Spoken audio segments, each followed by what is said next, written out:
औज़ुबिल्लाहिमिनश्शैतानिर्रजीम बिस्मिल्लाहिर्रहमानिर्रहीम। Lecture number 9 first year. ठीक है, ये आपके पास फर्स्ट ईयर चैप्टर नंबर 2। अच्छा, equilibrium the state of rest और uniform motion is known as equilibrium state. Equilibrium को फर्दर फिर हम दो टाइप्स में डिवाइड कर सकते हैं। स्टैटिक रेस्ट से निकला हुआ है, डायनामिक मोशन से निकला हुआ है। स्टैटिक ट्रांसलेटरी इक्विलिब्रियम, ठीक है, if v is equal to 0 means rest, acceleration will be equal to 0. Static rotatory equilibrium, omega is equal to 0, alpha will be equal to 0. Dynamic equilibrium further हम दो types में divide कर सकते हैं। ठीक है, इसको आप A, इसको आप B, इसको आप A, इसको आप B कह सकते हैं। डायनामिक ट्रांसलेटरी इक्विलिब्रियम, ठीक है, और ये आपके पास है dynamic rotatory equilibrium. Dynamic translatory when the velocity is constant, अगर वेलोसिटी आपके पास क्या हो, कांस्टेंट हो, एक्सेलरेशन 0 होगा। और डायनामिक रोटेटरी इक्विलिब्रियम अगर ओमेगा कांस्टेंट हो तो अल्फा विल बी 0। आप नेचर ऑफ मोशन को देखेंगे। अब देखिए हमारा नेचर ऑफ मोशन क्या है, ट्रांसलेटरी। तो अगर मैं रेस्ट में हूं तो I am in a static translatory equilibrium. अगर मैं यूनिफॉर्म वेलोसिटी से मोशन कर रहा हूं, I am in a dynamic translatory equilibrium.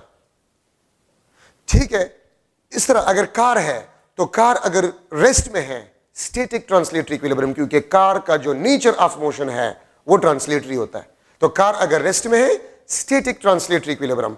Car uniform velocity से मोशन कर रहा है तो डायनामिक ट्रांसलेटरी इक्विलिब्रियम। लेकिन कार के व्हील्स को देखे, अगर कार रेस्ट में है तो व्हील का नेचर ऑफ मोशन रोटेटरी है। कार रेस्ट में है तो व्हील भी रेस्ट में है। व्हील आपके पास जो है वो स्टैटिक रोटेटरी इक्विलिब्रियम में होंगे सारे व्हील्स, और गाड़ी स्टैटिक ट्रांसलेटरी इक्विलिब्रियम में। अगर गाड़ी यूनिफॉर्म वेलोसिटी से मोशन कर रहा है तो गाड़ी डायनामिक ट्रांसलेटरी इक्विलिब्रियम में है।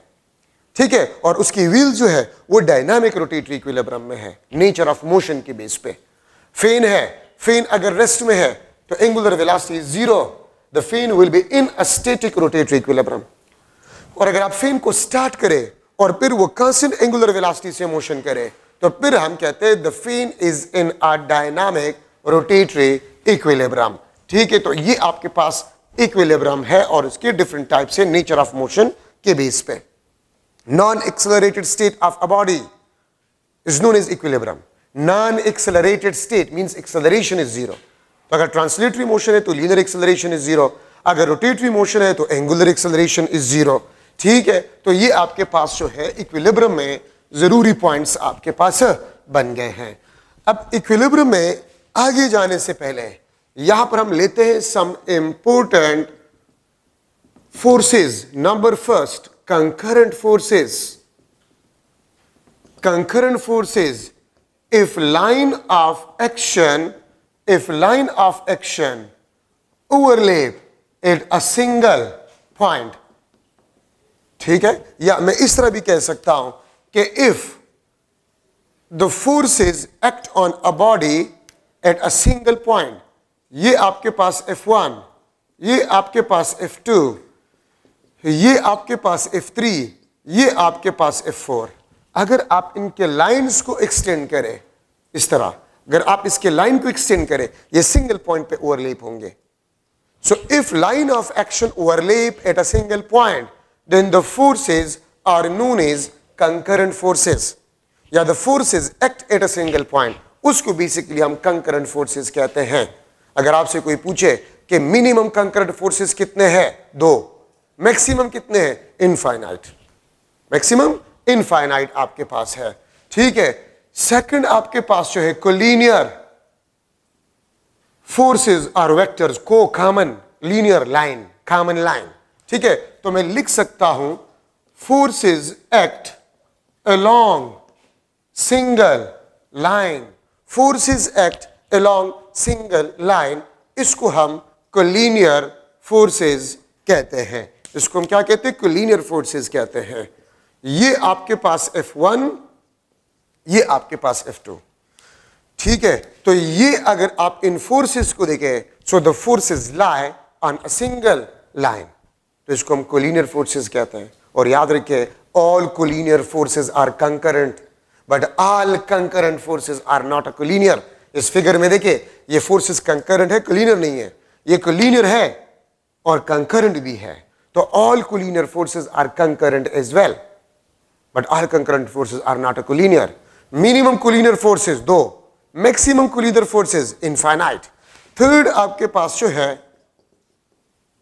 कोप्लेनर फोर्सेस, को common.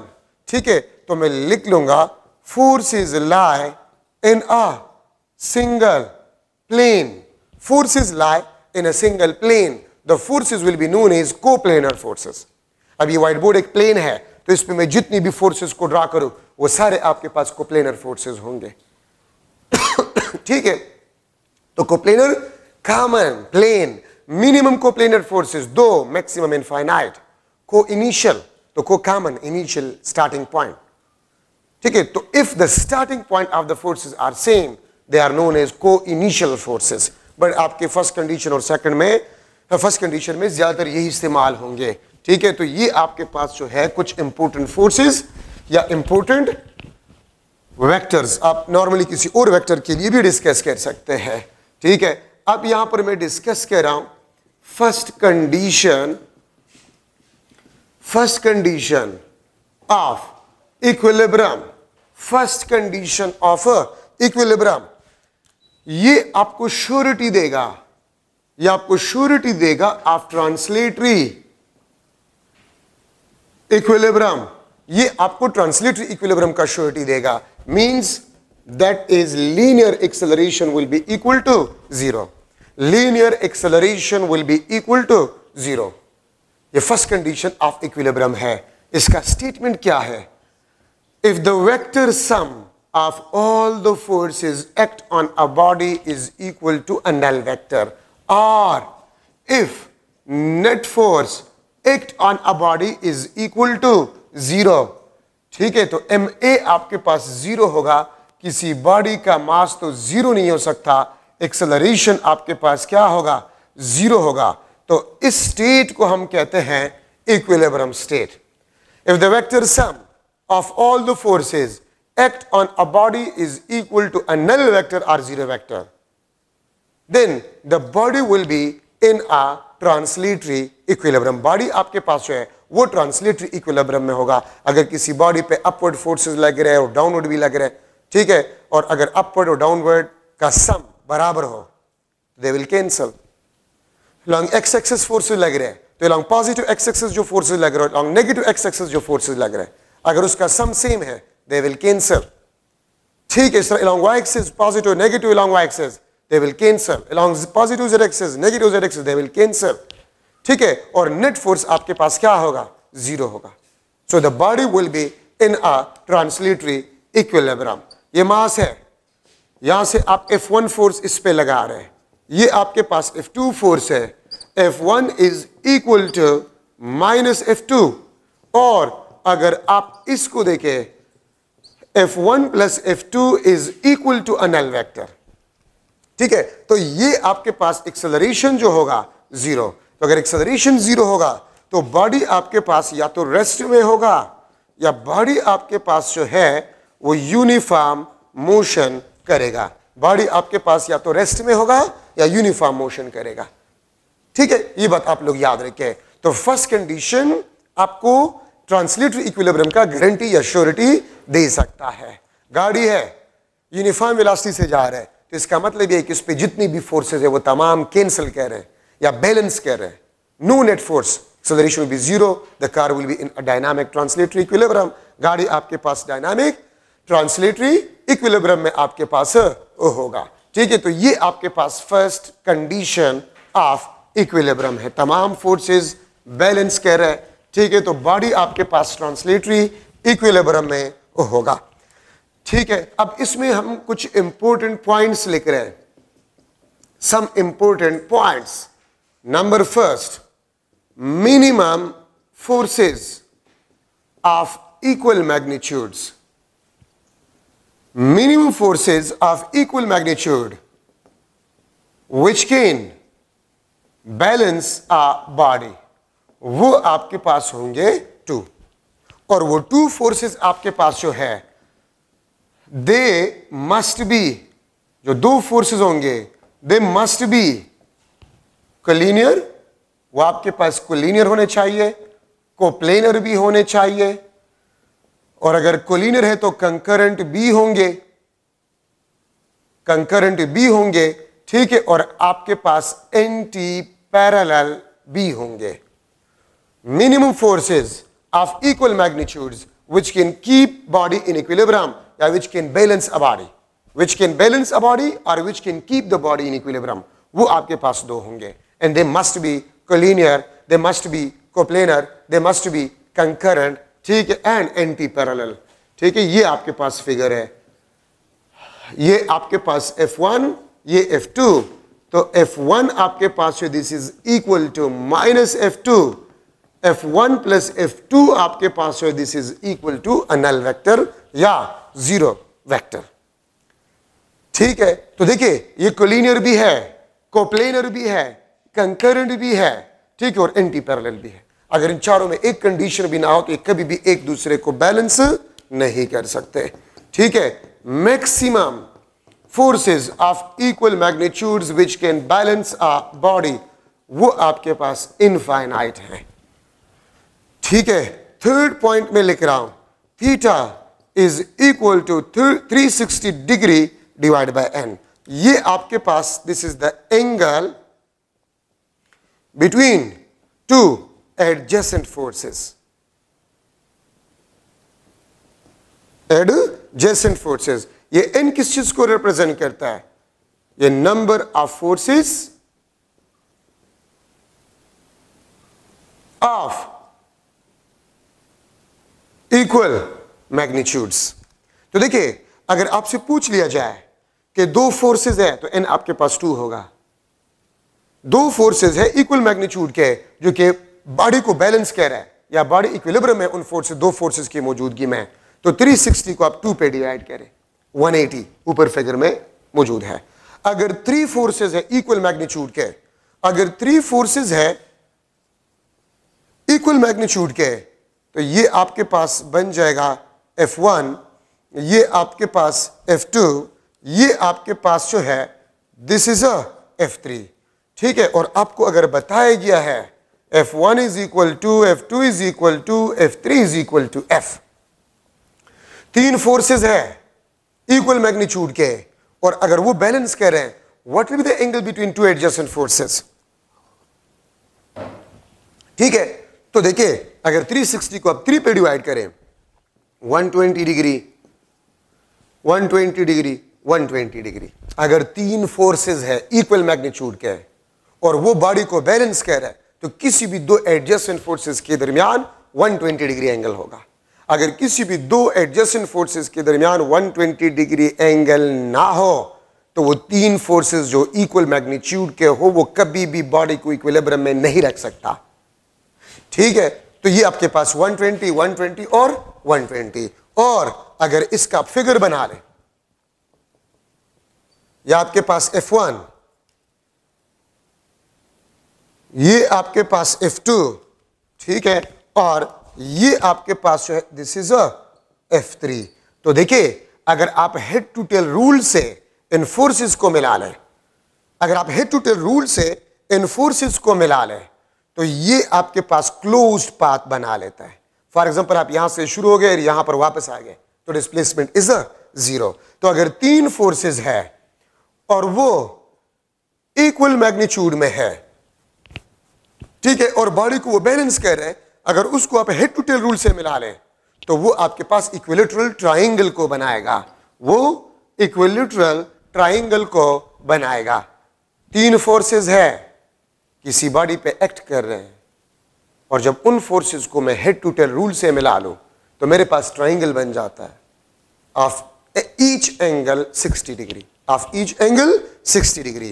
Then what will be the resultant force? What will be the resultant force on that body, या नेट फोर्स? तो 0 होगा, और बॉडी आपके पास है वो इक्विलिब्रियम में होगा. अगर 4 फोर्सेस हो of equal magnitude which can keep the body in equilibrium, तो 360/4 90 और मैग्नीट्यूड में भी बराबर है.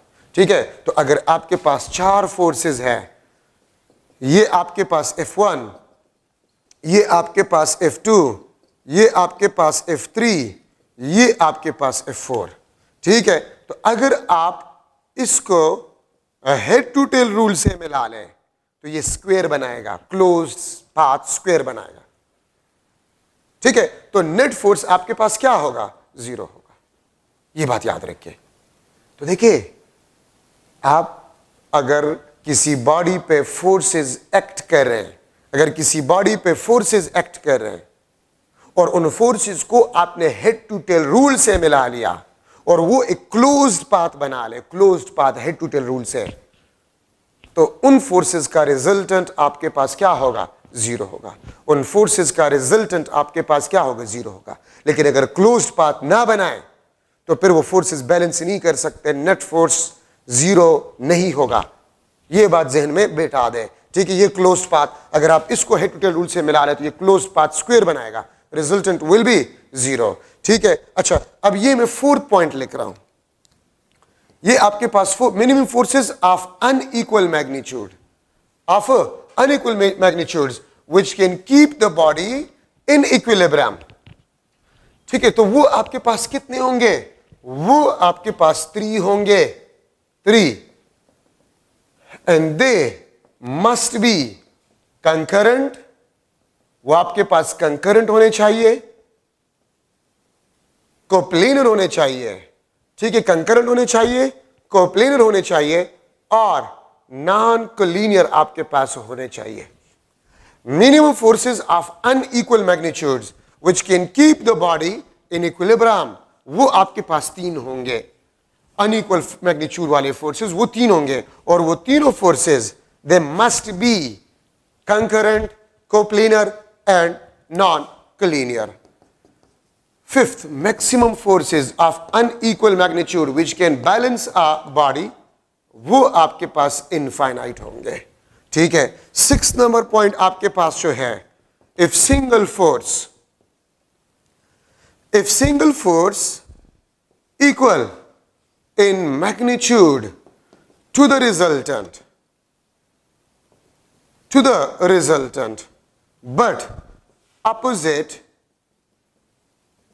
but opposite in direction, apply can keep body in equilibrium. If single force equal in magnitude to the resultant but opposite in direction apply can keep body in a equilibrium. अगर आपसे कोई पूछे कि एक बॉडी है, उस पे 3 forces लग रहे, 4 फोर्सेस लग रहे, 5 फोर्सेस लग रहे, 2 फोर्सेस लग रहे, 10 फोर्सेस लग रहे, लेकिन उसका रिजल्टेंट 10 न्यूटन ईस्ट हो, उसका तमाम फोर्सेस जितने भी लग रहे हैं उसका रिजल्टेंट फोर्स 10 न्यूटन ईस्ट हो, तो मैं उस बॉडी पे कितना फोर्स लगा लूं और किस डायरेक्शन में, so that the body attain equilibrium state. तो बाकी फोर्सेस को गोली मारे, रिजल्टेंट को देखें। अगर रिजल्टेंट 10 न्यूटन ईस्ट है तो 10 न्यूटन वेस्ट फोर्स लगा ले, अब बॉडी को इक्विलिब्रियम में ला सकते हैं।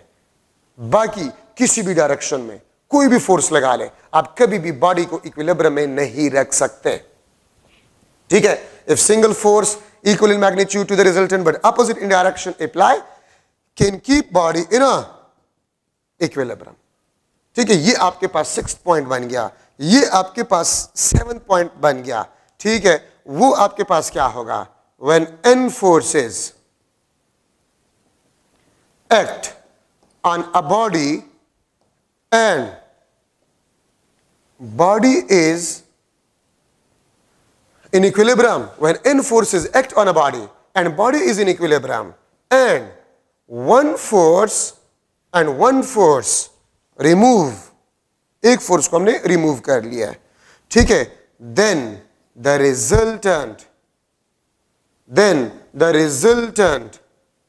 unbalanced force act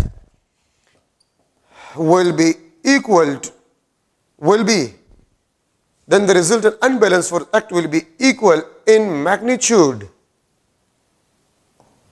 but opposite in direction.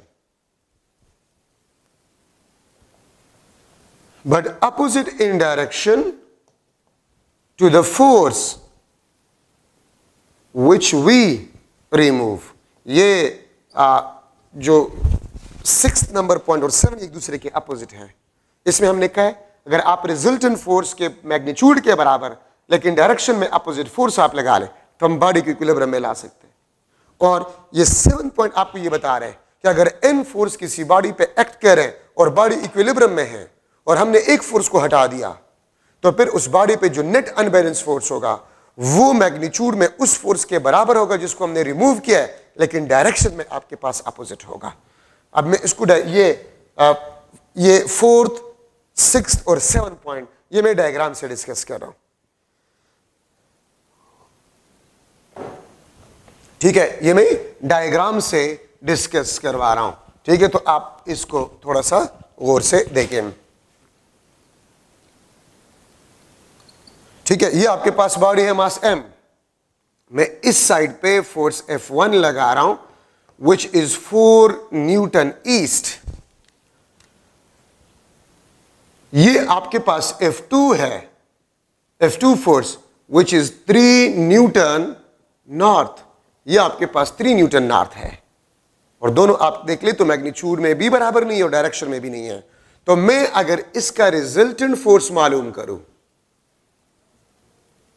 ये आपके पास F2, तो ये आपके पास क्या बन जाएगा, ये आपके पास रिजल्टेंट फोर्स है। और देखिए F2 आपके पास 3 न्यूटन नॉर्थ, तो 4 square plus 3 square, 4 square 16 plus 3 square 9, 16 plus 9 25, तो ये आपके पास 5 Newton north of east force, ये रिजल्टेंट फोर्स होगा। ये आपके पास क्या होगा, रिजल्टेंट फोर्स होगा। तो मैंने क्या बताया, देखिए मैंने क्या बताया है, ये वाला पॉइंट 6 नंबर पॉइंट, ये रिजल्टेंट है। तो अगर हम रिजल्टेंट के मैग्नीट्यूड के बराबर और डायरेक्शन में अपोजिट फोर्स लगा लें, 5 न्यूटन नॉर्थ को आप क्या करें, साउथ करें और ईस्ट को आप वेस्ट करें, तो अगर हम ये फोर्स लगा लें, ठीक है, तो बॉडी आपके पास होगा वो क्या होगा, वो इक्विलिब्रियम में होगा। अब इन 3 फोर्सेस की मौजूदगी में बॉडी देख ले, the body is in equilibrium. 6th point आपको ये बता रहा है कि अगर रिजल्टेंट फोर्स के मैग्नीट्यूड के बराबर लेकिन डायरेक्शन में अपोजिट फोर्स आप लगा ले तो आप बॉडी को इक्विलिब्रियम में ला सकते हैं, अदरवाइज आप बॉडी को इक्विलिब्रियम में नहीं ला सकते। तो ये 6th नंबर पॉइंट आपके पास होगी, अब बॉडी इक्विलिब्रियम में है।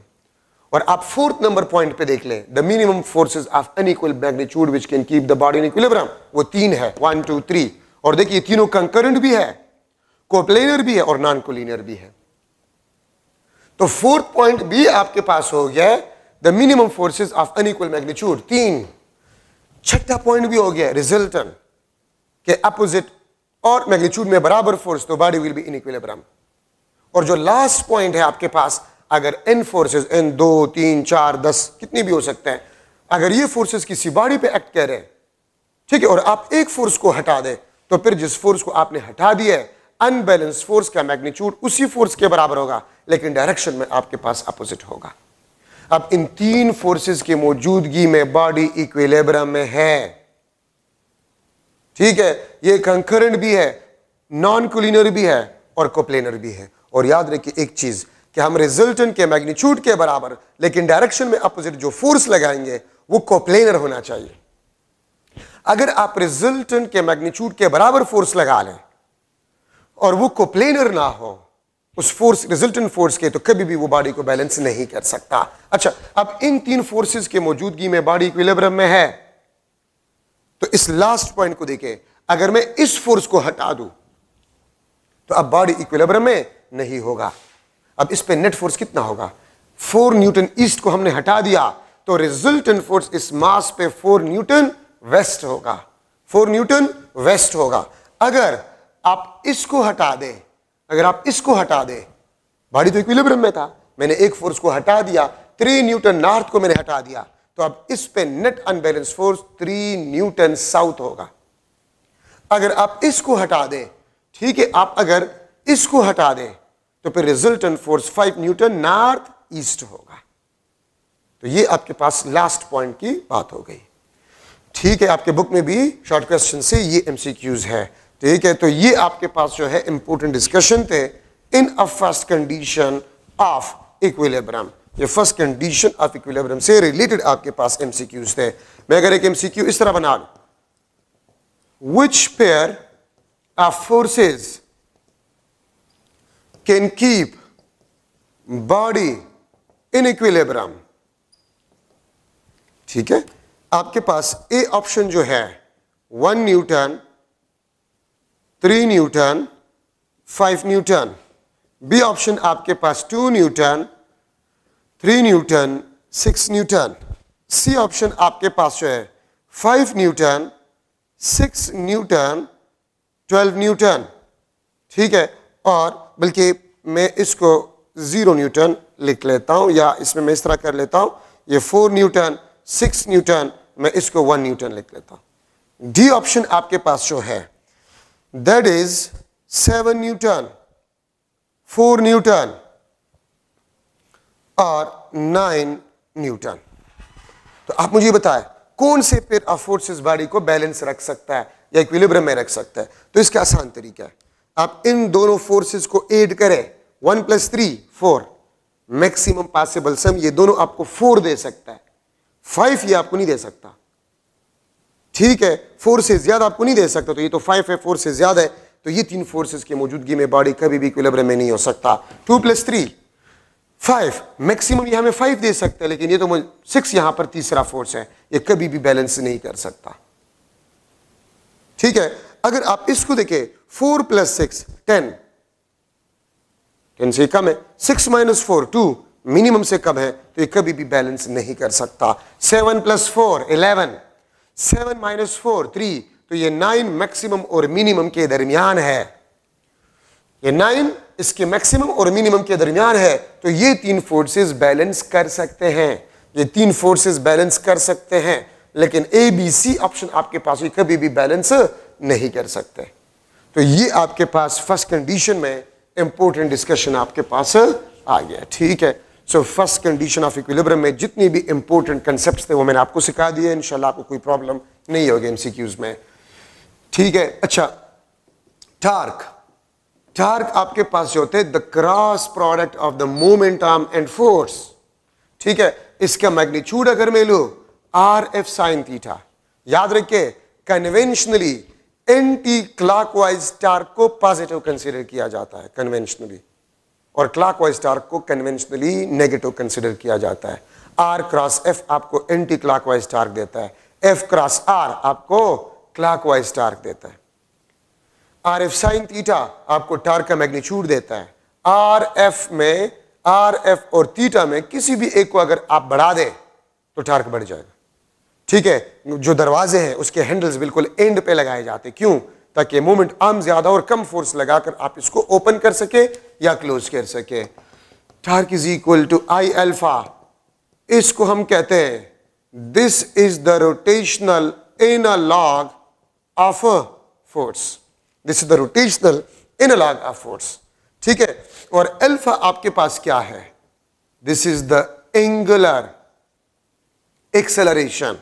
तो याद रखिए एंगुलर एक्सेलरेशन का जो कास होता है वो टार्क होता है, और लीनियर एक्सेलरेशन का जो कास होता है वो फोर्स होता है।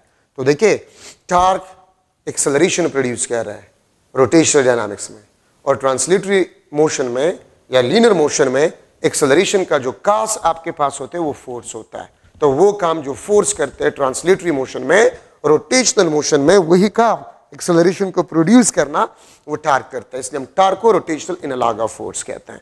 ठीक है, if torque is equal to 0 alpha will be equal to 0।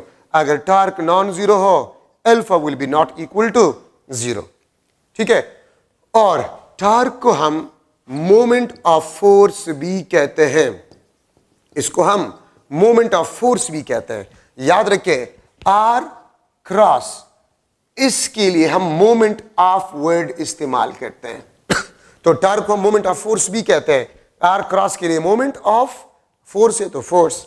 अगर आप एंगुलर मोमेंटम को देखें R×P, तो R× के साथ P है, तो एंगुलर मोमेंटम को हम मोमेंट ऑफ लीनियर मोमेंटम भी कहते हैं। तो जहां पर आप R× देख लें उसको मोमेंट ऑफ कहते हैं। ठीक है, अगर R×F है तो मोमेंट ऑफ फोर्स, अगर R क्रॉस P है तो मोमेंट ऑफ लीनियर मोमेंटम। ठीक है, ये याद रखिए। तो ये आपके पास एंगुलर मोमेंटम में इंपोर्टेंट डिस्कशन आपके पास बन गया। ठीक है, तो ये टार्क में आपके पास इंपोर्टेंट डिस्कशन थे। अच्छा, अब यहां पर हम ले रहे कपल फोर्सेस। कपल फोर्सेस वो फोर्सेस होते हैं which can keep body in translatory equilibrium. In translatory equilibrium, but not in rotational equilibrium. Couple forces वो forces होते हैं which can keep the body in translatory equilibrium but not in a rotatory equilibrium. Couple forces non-collinear, coplanar, ठीक है, non-concurrent, anti-parallel और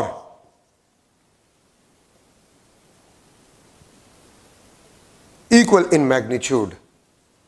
ठीक है, ये couple forces की प्रॉपर्टीज में एक भी मिसिंग हो तो फिर फोर्सेस को हम कपल फोर्सेस नहीं कहते हैं। Couple forces are non collinear, coplanar, non concurrent, equal in magnitude और एंटी पैरेलल। ये आपके पास कपल फोर्सेस कहलाते हैं। ठीक है, ये अगर आपके पास एक रॉड है, ठीक है, और इसके इस एंड पे फोर्स लग रहा है F1 और दूसरे एंड पे फोर्स लग रहा है F2, तो आप इसको देखिए, F1 आपके पास माइनस F2 के बराबर है, तो ये नॉन कोलिनियर भी है, इक्वल मैग्नीट्यूड भी है। ठीक है, अगर आप इसको सम करें इज इक्वल टू 0, ये फर्स्ट कंडीशन को भी सेटिस्फाई कर रहा है। इसका मतलब ये है कि बॉडी आपके पास है वो ट्रांसलेटरी इक्विलिब्रियम में है। ठीक है, अगर मैं इसको एक्सिस ऑफ रोटेशन लो, अगर मैं इसको एक्सिस ऑफ रोटेशन लो, ये आपके पास मोमेंट आर्म होगा R1 L/2, ठीक है, और ये आपके पास मोमेंट आर्म होगा R2, ये भी L/2 है। अगर बिल्कुल एंड्स पे फोर्सेस लग रहे हैं। आप अगर इस F1 को देखें, ये आपके पास एंटी क्लॉकवाइज में टार्क को प्रोड्यूस करेगा, और जो F2 है ये भी आपके पास एंटी क्लॉकवाइज में टार्क प्रोड्यूस कर रहे हैं। तो अगर आप F1 के टार्क को देखें और आप F2 के टार्क को देखें तो इनका टार्क आपके पास सेम है। अगर इनका टार्क आपके पास सेम है तो फिर नेट टार्क आपके पास नॉन जीरो होगा। अब अगर मैं नेट टार्क को मालूम करूं तो this will be equal to the sum of torque T1 and T2, और अगर आप इसको सम करें ये आपके पास LF आएगा। ठीक है, L length of a rod, अगर आप इसको सॉल्व करें तो L/2 F1 plus L/2 F2, और F1 F2 बराबर है F। ठीक है, तो ये आपके पास है LF, और इस L को हम कहते हैं, this L is known as couple arm, और इस फोर्स को हम कहते हैं दिस इज कपल फोर्स। ठीक है, तो कपल फोर्स को और कपल आर्म को अगर आप मल्टीप्लाई करें तो आपके पास टार्क बाय कपल फोर्सेस आ जाएंगे। टार्क बाय कपल फोर्सेस आपके पास आ जाएंगे।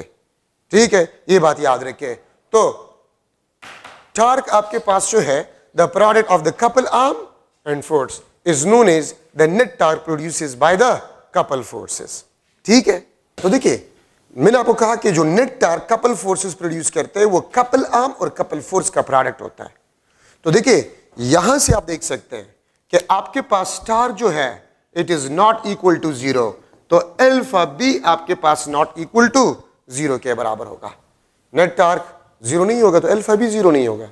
तो मैंने डिफिनीशन में लिखा है कि कपल फोर्सेस वो बॉडी को ट्रांसलेटरी इक्विलिब्रियम में रख सकता है लेकिन रोटेशनल इक्विलिब्रियम में इसको नहीं रख सकता। ठीक है, इसको बेसिकली हम कहते हैं कपल फोर्सेस। ठीक है, और कपल आर्म आपके पास जो है, कपल आर्म का मतलब होता है the perpendicular distance between couple forces. The perpendicular distance between couple forces, इसको हम कपल आर्म कहते हैं। ठीक है, तो मैं अगर जनरली लिख लो तो T is equal to LF, where L is the couple arm. तो अगर आपको कपल आर्म, अगर मैं लेंथ ऑफ रॉड आपको दो फोर्स एंड्स पे लग रहे हैं और कपल फोर्स, तो टार्क आप इससे मालूम कर सकते हैं। ठीक है, तो हमने डिफिनीशन में लिखा था कि which can keep the body in translatory equilibrium but not in a rotatory equilibrium. ठीक है, अगर मैं एक MCQ बना लूं कि couple forces each of 10 Newton act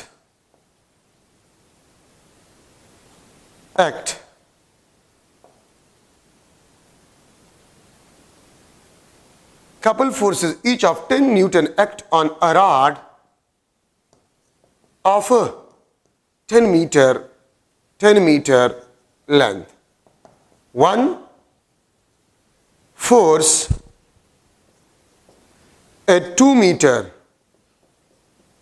from one end and another at 1 meter from other end, then torque produces will be dash. तो देखिए आपके पास couple forces each of magnitude 10 Newton, length of rod क्या है 10 metre, एक 2 metre from one and और दूसरा 1 metre from other and. ठीक है, तो फिर आपके पास स्टार क्या होगा, मैं ए ऑप्शन लिख लेता हूं 100 न्यूटन मीटर। ठीक है, मैं दूसरा लिख लेता हूं 70 न्यूटन मीटर, सी में लिख लेता हूं 30 न्यूटन मीटर और डी ऑप्शन आपके पास 0 न्यूटन मीटर। तो एक बात आप लोग याद रखें, अगर फोर्सेस एंड पे नहीं लग रहा है, एक एंड से 1 मीटर डिस्टेंस पे लग रहा है और दूसरा आपके पास जो है वो दूसरे एंड से 2 मीटर पे लग रहा है, तो आप देखिए क्या ले लेंगे, एक फोर्स 2 मीटर पे लग रहा है,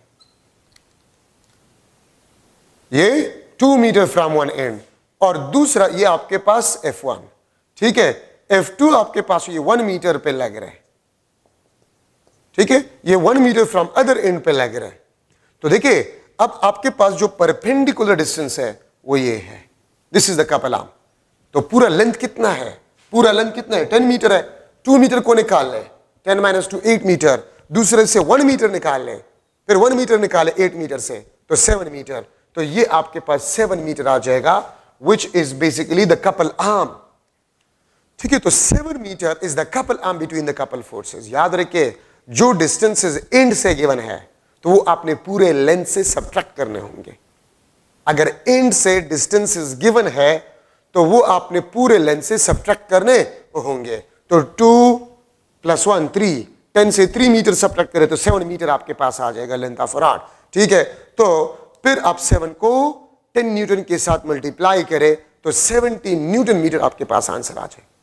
अगर मैं ये कह दूं कि एक फोर्स एक एंड से 2 मीटर पे लग रहा है और दूसरा फोर्स वो 3 मीटर दूसरे एंड से लग रहा है, तो 2 + 3 5, 10 से 5 मीटर निकालें तो 5 मीटर आपके पास perpendicular distance between couple forces आ जाएंगे।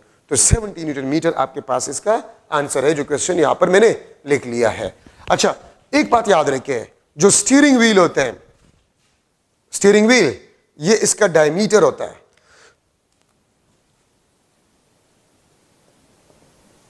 एक फोर्स F1 यहां पर लग रहा है, दूसरा फोर्स F2 यहां पर लग रहा है। अगर मैं कह दूं F1 is equal to minus F2, F1 is equal to minus F2, ठीक है, तो इसका मतलब ये दोनों फोर्सेस कपल फोर्सेस है। ठीक है, और इन दोनों फोर्सेस के दरमियान जो डायमीटर है वो कपल आर्म होगा। So diameter of a steering wheel will be the couple arm for the couple forces। ठीक है, अगर फोर्सेस के मैग्नीट्यूड बराबर ना हो तो फिर भी आपके पास फोर्सेस कपल फोर्सेस नहीं होंगे। ठीक है, ये बात आप लोग याद रखिए। तो ये आपके पास जो है डिस्कशन है कपल फोर्सेस में। अगर आप देखें, आपने एक चेयर देखा होगा जिसके लेग्स जो है वो इस तरह होते हैं, सेमी सर्कुलर लेग्स होते हैं। अगर इसको आप थोड़ा सा डिस्टर्ब करें तो वो टॉपल करते इस तरह, इट इज टॉपलिंग।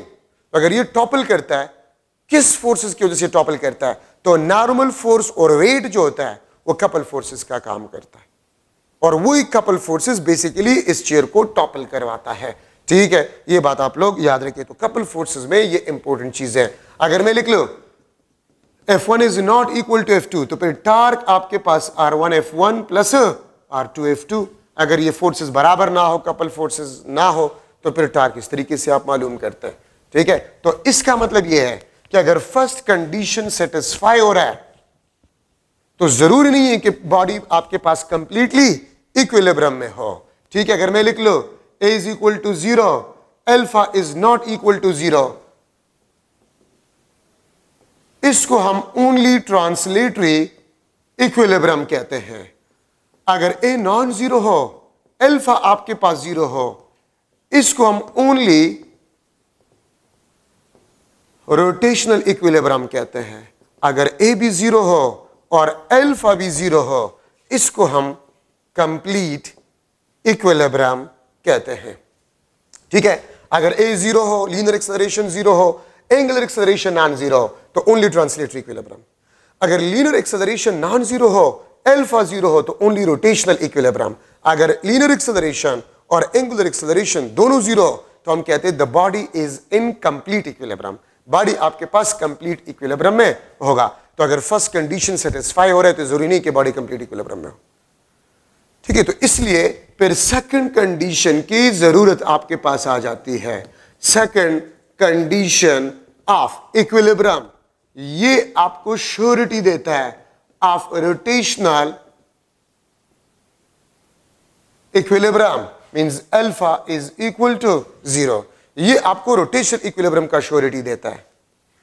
ठीक है, ये आपको ट्रांसलेटरी इक्विलिब्रियम का श्योरिटी नहीं दे सकता। सेकंड कंडीशन ऑफ इक्विलिब्रियम, और इसको हम इस तरह कहते हैं, if the vector sum of all the torques acting on a body is equal to a null vector और zero vector, then the body will be in a rotational equilibrium. ठीक है, या मैं इसको इस तरह भी लिख सकता हूं, और the sum of anticlockwise torque is equal to the sum of clockwise torque. ठीक है, तो फिर आपके पास जो नेट टार्क होगा वो 0 होगा, आई अल्फा आपके पास 0 होगा, I will be not equal to 0, तो अल्फा आपके पास क्या बन जाएगा? 0। So it means second condition of equilibrium आपको रोटेशनल इक्विलिब्रियम का श्योरिटी देता है। If there is no net torque, there will be no angular acceleration. If the sum of anticlockwise torque is equal to the sum of clockwise torque, then the body will be in a rotational equilibrium. ठीक है, vector sum of all the torques acting on a body is equal to a null vector, फिर भी आपके पास body rotational equilibrium में होगा। अगर आप इसको ले, ये आपके पास एक रॉड है, ठीक है, और मैं इसको सेंटर से सपोर्ट भी दे रहा हूं, ये F1 फोर्स है, ये आपके पास F2 फोर्स है। ठीक है, अच्छा, अगर आपके पास F1 फोर्स, तो मैं लिख लूंगा this is the moment arm R1, ये आपके पास मोमेंट आर्म है R2। अब इस F1 को देखें, ये एंटी क्लॉकवाइज में टार्क प्रोड्यूस कर रहा है, और अगर आप F2 को देखें, ये आपके पास क्लॉकवाइज में टार्क प्रोड्यूस कर रहा है। ठीक है, तो अगर आपके पास ये टार्क T1 और टार्क T2 बराबर हो, तो इसका मतलब आपके पास होगा R1 F1 is equal to R2 F2। ठीक है, RF का प्रोडक्ट आपके पास जो है, it will be equal to constant. ठीक है, और अगर RF का प्रोडक्ट आपके पास कांस्टेंट है, it means F will be inversely proportional to R, और अगर F आपके पास R के इनवर्सली प्रोपोर्शनल है, तो मैं रेशियोज को बना सकता हूं, F1 divide by F2 is equal to R2 divide by R1। ठीक है, तो this is very important concept in a second condition of equilibrium. Force is inversely proportional to the moment arm. इसका मतलब यह है कि अगर मैं लिख लो if R1 is equal to R2, means moment arm बराबर हो, तो F1 F2 के बराबर होगा, या अगर आपको फोर्स के बजाय कहा ये कि वेट हमने पुट किया W1 W2, तो W1 W2 बराबर होगा। और अगर आपको बताया गया कि हमने मासेस पुट किया है तो M1 और M2 आपके पास जो है वो बराबर होगा। If R1 is greater than R2, अगर R1 R2 से ग्रेटर है तो F is inversely proportional to R, F1 F2 से कम होगा। अगर वेट की बात हो रही है W1 W2 से कम होगा, अगर मास की बात हो रही है तो M1 M2 से कम होगा। कितना कम होगा? अगर आप एक साइड पे मोमेंट आर्म को डबल कह रहे हैं, अगर मैं यहां पर लूं कि ये आपके पास फोर्स F2 यहां पर लग रहा है, तो देखिए ये R2 आपके पास, अगर मैं लिख लूं let R2 is equal to half of R1, तो फिर F2 आपके पास 2 टाइम्स ऑफ F1 होगा। अगर moment arm half, the force will be double. अगर मोमेंट आर्म को आप 4 टाइम डिक्रीज करें, force will be 4 time increase. अगर मोमेंट आर्म को आप 10 टाइम डिक्रीज करें, force will be 10 time increase. फिर आपके पास ये रॉड बैलेंस होगा, अदरवाइज ये रॉड बैलेंस नहीं होगा। तो सारा कमाल किसी भी किस्म के एमसीक्यू इस सेकंड कंडीशन में बनाया जाए तो सारा कमाल F is inversely proportional to R में है। ठीक है, कि जहां पर मोमेंट आर्म को आप बढ़ाएंगे वहां पर फोर्स या वेट या मास को आपने कम करना होगा। ठीक है, ये आपके पास सेकंड कंडीशन ऑफ इक्विलिब्रियम को रिप्रेजेंट करता है। याद रखिए, सेकंड कंडीशन ऑफ इक्विलिब्रियम में जब एमसीक्यूज को बनाया जाता है तो उसमें एक बात की जाती है कि द रॉड इज यूनिफॉर्म। तो जब भी आपको बताया जाए कि द रॉड इज यूनिफॉर्म, तो इसका मतलब ये होगा कि सेंटर ऑफ ग्रेविटी बिल्कुल सेंटर पे लाई करेगा। और अगर रॉड यूनिफॉर्म ना हो तो फिर सेंटर ऑफ ग्रेविटी सेंटर पे लाई नहीं करेगा। ठीक है, दूसरी बात, अक्सर अगर एमसीक्यू में आपको यह बताया जाए यूनिफॉर्म मीटर रॉड, तो इसका मतलब होगा ये रूलर है यूनिफॉर्म और इसका सेंटर ऑफ ग्रेविटी वो बिल्कुल मिड पे होगा 50 सेंटीमीटर पे, क्योंकि हम रॉड का जो लेंथ है वो हम 100 सेंटीमीटर लेंगे। रॉड का जो लेंथ होगा वो हम 100 सेंटीमीटर लेंगे और सेंटर ऑफ ग्रेविटी 50 सेंटीमीटर पे होगा अगर मीटर रॉड यूनिफॉर्म हो। ठीक है, तो मैं अगर कुछ मॉडल एमसीक्यूज बना लूं, uniform metre rod is balanced या supported at midpoint, midpoint पे इसको बैलेंस किया गया है। 100 ग्राम मास put at 40 सेंटीमीटर मार्क। ठीक है, 100 ग्राम मास को 40 सेंटीमीटर मार्क पे पुट किया गया है। then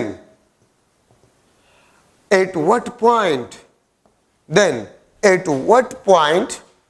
200 gram mass put so that rod is balanced।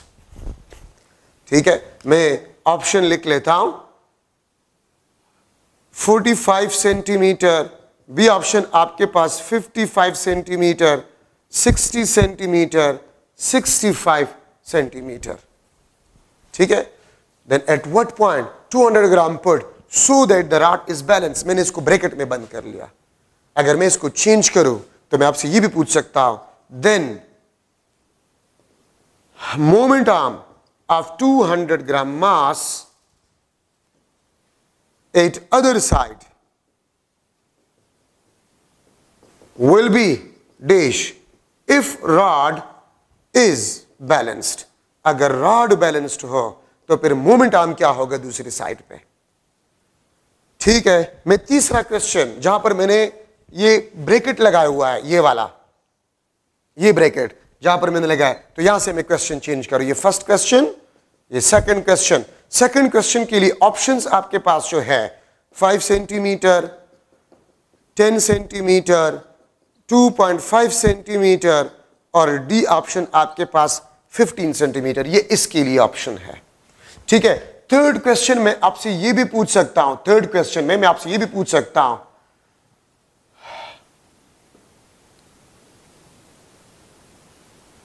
at what distance from other end we put 200 gram mass so that rod is balanced. ठीक है, दूसरे एंड से मैं कितने डिस्टेंस पे जो है मास को रख लूं so that the rod is a balanced. तो 45 सेंटीमीटर पे, बी ऑप्शन 40 सेंटीमीटर पे, सी ऑप्शन आपके पास 50 सेंटीमीटर पे और डी ऑप्शन 55 सेंटीमीटर पे. ठीक है, तो ये आपके पास 3 क्वेश्चंस हो गए. तो आप याद रखिए इस किस्म के एमसीक्यूज में सबसे इंपॉर्टेंट चीज होता है कि आपने रॉड को कहां पर बैलेंस किया हुआ है. सबसे इंपॉर्टेंट चीज क्या होता है कि आपने रॉड को कहां पर बैलेंस किया हुआ है. ये सबसे इंपॉर्टेंट चीज होता है.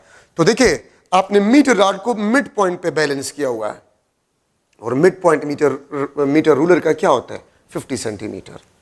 ठीक है, यहां से 0 सेंटीमीटर और यहां पर आपके पास जो होता है वो 100 सेंटीमीटर होता है.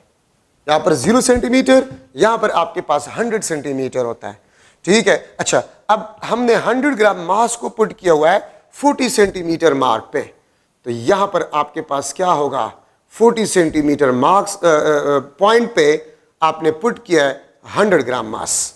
तो अब थोड़ा सा देख ले 50 और 40 के दरमियान कितना डिस्टेंस है, आप इसको देख ले. 50 minus 40 10 centimetre. So 10 centimetre is the moment arm of 100 ग्राम मास. ठीक है, तो अगर 100 ग्राम मास का मोमेंट आर्म 10 सेंटीमीटर है तो 200 ग्राम की दूसरे साइड पे मोमेंट आर्म क्या होगा. सो देखिए 200 ग्राम मास 100 का डबल है. जब the mass is double the moment arm will be half. तो 10 का हाफ क्या है 5 सेंटीमीटर. ठीक है, यहां पर आपके पास क्या होगा 5 सेंटीमीटर पे आप 200 ग्राम मास को रख ले तो रॉड आपके पास बैलेंस होगा. तो 50 के साथ अगर आप 5 ऐड करें तो 55 सेंटीमीटर. तो देखिए अगर आप 55 सेंटीमीटर पे 200 ग्राम मास को पुट करें सो रॉड विल बी बैलेंस. ठीक है, अच्छा अब देखिए मोमेंट आर्म क्या है आपके पास 200 ग्राम का 5 centimetre. This is the answer. ठीक है, अच्छा दूसरे एंड से डिस्टेंस क्या है तो आप इसको देखिए दूसरे एंड से डिस्टेंस 45 सेंटीमीटर है. तो इसमें आंसर आपके पास 45 सेंटीमीटर. तीनों के आंसर्स आपको मिल गए हैं. ठीक है, 100 ग्राम का मोमेंट आर्म 10 सेंटीमीटर, 50 और 40 के दरमियान मोमेंट डिस्टेंस 10, तो ये 100 ग्राम का मोमेंट आर्म होगा. तो 200 ग्राम का मोमेंट आर्म दूसरे साइड पे 5 सेंटीमीटर होगा.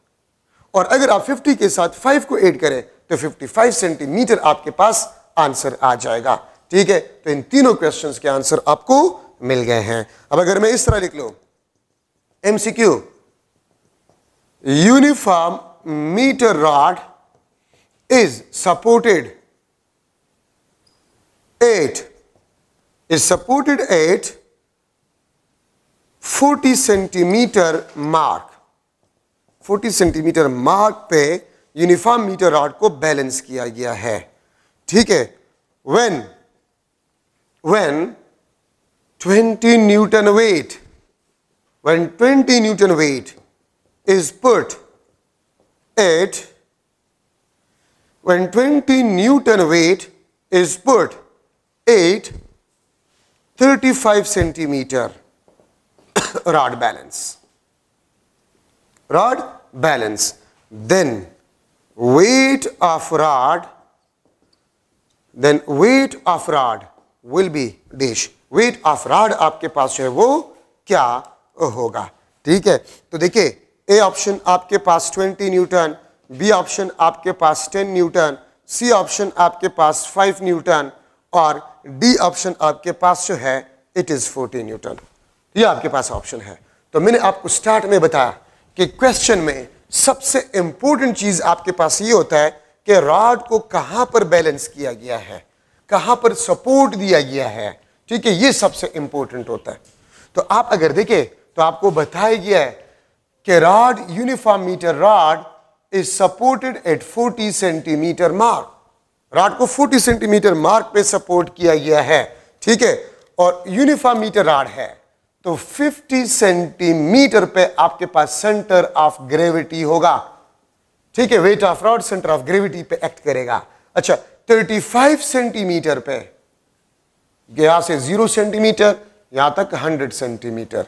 ठीक है, 35 सेंटीमीटर पे 20 न्यूटन वेट को रखा गया है। ठीक है, 35 सेंटीमीटर पे 20 न्यूटन वेट को रखा गया है। तो आप अगर 40 और 35 के दरमियान अगर आप इस लेंथ को मालूम करें तो ये 5 सेंटीमीटर है। 40 और 35 5 सेंटीमीटर।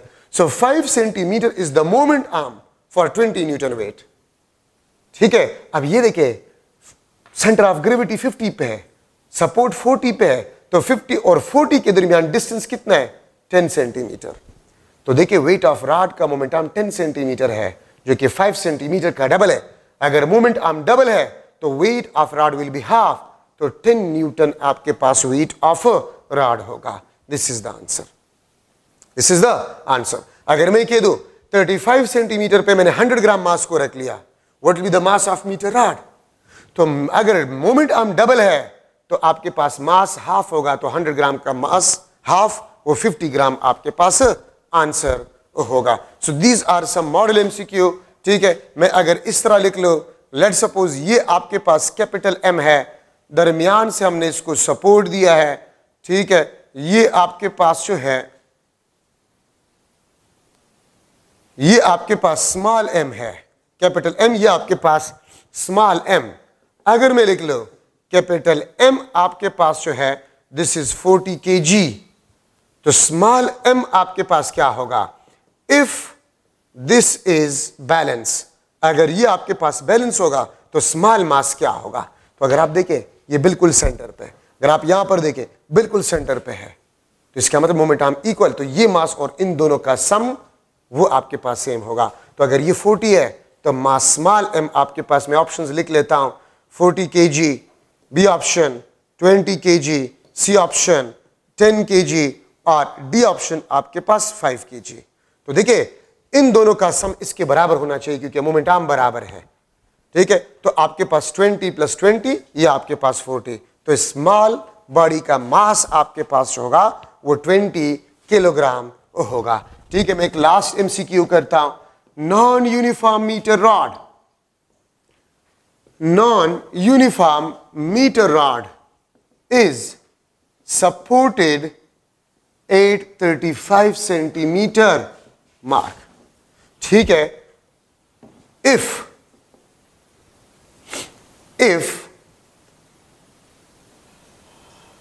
100 न्यूटन, बल्कि 100 के बजाय मैं लिख लूंगा 40 Newton weight put at 25 centimeter mark, 25 centimeter mark. ठीक है, rod balance, when weight of rod is also 40 Newton, when weight of rod is also 40 Newton, then center of gravity will lie at dash point. Centre of gravity किस point पे लाई करेगा? ठीक है, centre of gravity किस point पे लाई करेगा non uniform metre rod का? ठीक है, तो देखिए कहां पर सपोर्ट किया गया? 35 पे इसको सपोर्ट दिया गया है और 40 न्यूटन वेट को 25 सेंटीमीटर पे रखा गया है। तो 35 और 25 के दरमियान लेंथ कितना होता है? 10 सेंटीमीटर।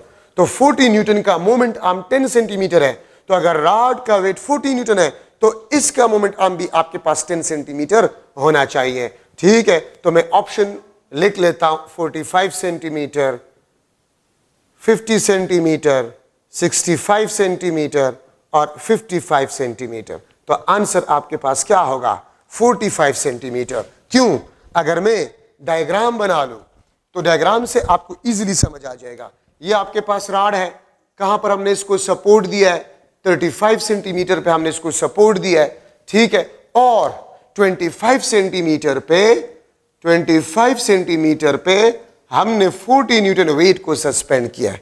तो आप इसके मोमेंट आर्म को देखें, 35 और 25 सेंटीमीटर के दरमियान 10 सेंटीमीटर आपके पास मोमेंट आर्म है। ठीक है, वेट ऑफ अ रॉड भी 40 न्यूटन है, तो इस साइड पे बी पर वेट ऑफ अ रॉड का मोमेंट आर्म वो भी आपके पास 10 सेंटीमीटर होना चाहिए, क्योंकि ये भी 40 ये भी 40, तो moment arm will be equal. तो 35 के साथ 10 ऐड करें, ये क्या आ जाएगा? 45 centimetre is the answer.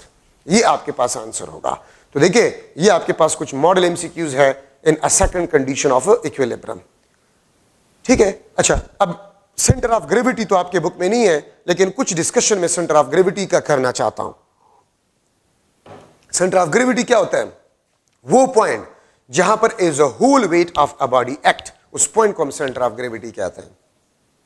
Centre of मास वो पॉइंट होता है जहां पर किसी बॉडी का as a whole mass act करे, उसको हम सेंटर ऑफ मास कहते हैं। Centre of gravity exist everywhere, moon पे भी होता है, अर्थ पे भी होता है, स्पेस में भी होता है। Mass, centre of mass, sorry, centre of mass हर जगह पर होता है। सेंटर ऑफ ग्रेविटी सिर्फ ग्रेविटी में होता है। ठीक है, याद रखिए अगर किसी बॉडी पे, किसी बॉडी के हर पार्ट पे ग्रेविटेशनल फोर्स सेम हो, लेट्स सपोज ये शीट इस तरह पड़ा हुआ है, तो इसके हर एक पार्ट पे ग्रेविटेशनल फोर्स सेम है, तो सेंटर ऑफ मास और centre of gravity single point पे लाई करेगा। और अगर ये शीट इस तरह पड़ा हुआ है तो लोअर पार्ट पे ग्रेविटेशनल फोर्स ज्यादा है, अपर पार्ट पे ग्रेविटेशनल फोर्स कम है। अब सेंटर ऑफ ग्रेविटी और centre of mass single point पे लाई नहीं करेगा। सेंटर ऑफ ग्रेविटी थोड़ा सा नीचे होगा, सेंटर ऑफ मास बिल्कुल सेंटर पे होगा। सेंटर ऑफ मास पोजीशन को चेंज नहीं कर सकता, सेंटर ऑफ ग्रेविटी पोजीशन को चेंज कर सकता है। ठीक है, ये बात याद रखिए।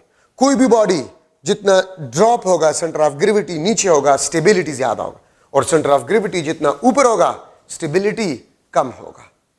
स्टेबिलिटी आपके पास क्या होगा? कम होगा। सेंटर ऑफ मास पोजीशन को चेंज नहीं कर सकता, सेंटर ऑफ ग्रेविटी आपके पास जो है वो पोजीशन को चेंज कर सकता है। तो ये सेंटर ऑफ ग्रेविटी में आपके पास कुछ इंपॉर्टेंट पॉइंट्स। और एक बात और भी याद रखें, अगर आप सेंटर ऑफ ग्रेविटी पे फोर्स लगा लें तो बॉडी में सिर्फ लीनियर मोशन प्रोड्यूस होगा, और सेंटर ऑफ ग्रेविटी के अलावा किसी और पॉइंट पे अगर आप फोर्स लगा लें तो फिर सिर्फ लीनियर मोशन प्रोड्यूस नहीं होगा, लीनियर और रोटेशनल मोशन दोनों प्रोड्यूस होंगे। तो ये इसमें जरूरी पॉइंट थे। उम्मीद है सेकंड चैप्टर तो थोड़ा सा मुश्किल है, लेकिन इंशाल्लाह जितने भी इंपॉर्टेंट पॉइंट्स है वो सारे मैंने डिस्कस कर लिए। ठीक है, wish you best of luck. और मैं इंशाल्लाह नेक्स्ट चैप्टर में शुरू करूंगा थर्ड चैप्टर, और थर्ड चैप्टर में आप रेस्ट और मोशन और स्पीड और वेलोसिटी ये खुद पढ़े। ठीक है, ये इस पर मैं टाइम ज़ाया नहीं करूंगा। Instantaneous speed, average speed, instantaneous acceleration, average acceleration, uniform, non uniform, ये खुद पढ़े। ठीक है, बाकी मैं थर्ड चैप्टर को शुरू करूंगा इंशाल्लाह। ठीक है, थैंक यू सो मच।